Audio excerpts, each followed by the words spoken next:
There's one last thing that it was something that we talked about, and it was the time lag on causality for the programs that we as CMOs put together and how that doesn't work in our favor as well in terms of the tenure and the expectations internally about a return on investment for what we're doing.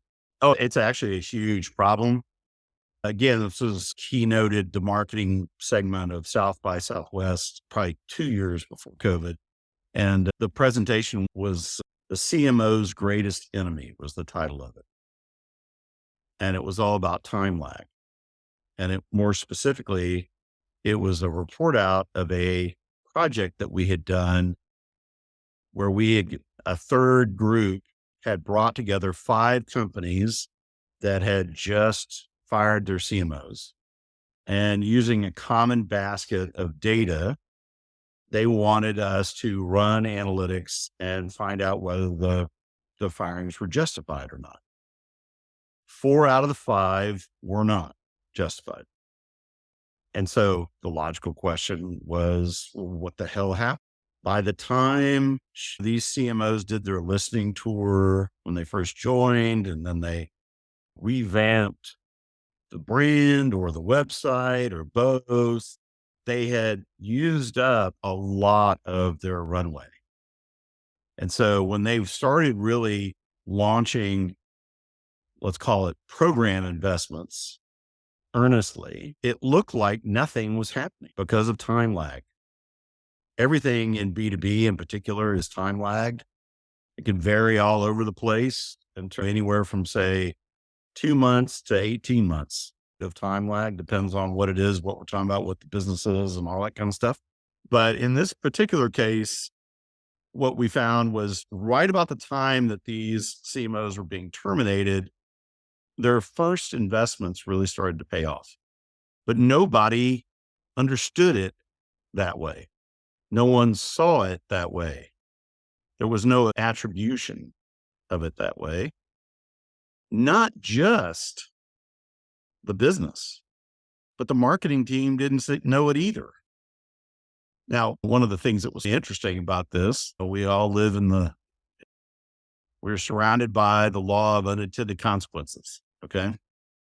So one of the CMOs in question got a hold of the report and used it to win a really substantial settlement against her former employer for wrongful termination, which I thought was actually cool, right? Because it made the point and she did a good job.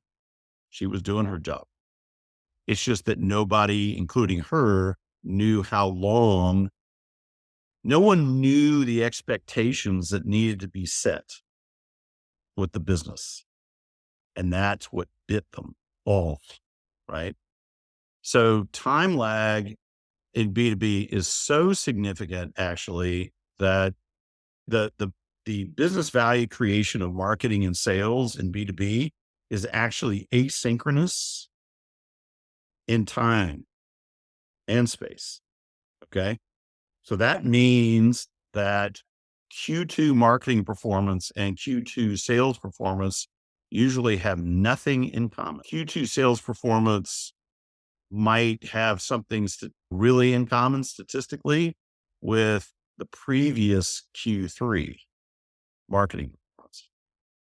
So there's this lag that's very real. Why it's really important today is that to a business team, stuff that takes a long time to pay off feels a lot riskier.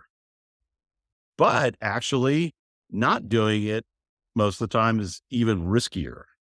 So this is where the ability to show them multiple scenarios and the cost of not investing versus the value of investing and turning the entire thing into a business conversation, not a marketing conversation, is so important. It's just absolutely crucial.